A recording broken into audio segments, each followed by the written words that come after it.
গানের জগতের melody queen Shreya Ghoshal এখন টক অব দ্য টাউন। কিন্তু কেন? তার সাহসী কিছু মন্তব্য আর সিদ্ধান্ত নিয়ে এখন তোলপাড় সোশ্যাল মিডিয়া। চলুন জেনে নেই তিনটি বড় কারণ। প্রথমেই আসি তার একটি বড় স্বীকারোক্তিতে। 2011 সালের সুপারহিট গান চিকিনি চামেলি নিয়ে শ্রেয়া সম্প্রতি একটি পডকাস্টে মুখ খুলেছেন। তিনি জানিয়েছেন সেই সময় তার বয়স কম ছিল এবং গানের কথার গভীরতা বা সামাজিক প্রভাব নিয়ে অতটা পরিপক্কতা ম্যাচুরিটি ছিল না। শ্রেয়া খুব স্পষ্টভাবে বলেছেন যে এখন একজন মা হিসেবে এবং একজন অভিজ্ঞ শিল্পী হিসেবে তিনি মনে করেন নারীকে স্রেফ পণ্য হিসেবে দেখানো বা অবজেক্টিফাই করে এমন লিরিক্স গাওয়ার দিন শেষ। তিনি সাফ জানিয়ে দিয়েছেন ভবিষ্যতে আর কোনোদিন এমন লিরিক্সের গান তিনি রেকর্ড করবেন না। তার এই সৎ এবং সাহসী সিদ্ধান্তকে এখন সবাই কুর্নিশ জানাচ্ছেন। দ্বিতীয় কারণটি হলো কনসার্টে জালিয়াতি নিয়ে। রাজ সামানির পডকাস্টে শ্রেয়া খুব কড়া ভাষায় সমালোচনা করেছেন সেই সব গায়কদের যারা কনসার্টে লাইভ না গেয়ে আগে থেকে রেকর্ড করা ট্র্যাকে মুখ নাড়ান। শ্রেয়ার মতে এটি স্রেফ অলসতা। তিনি মনে করেন ভক্তরা যখন টাকা দিয়ে টিকিট কেটে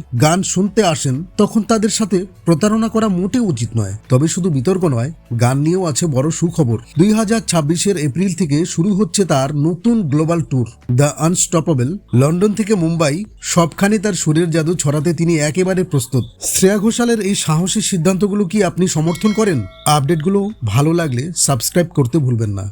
ধন্যবাদ।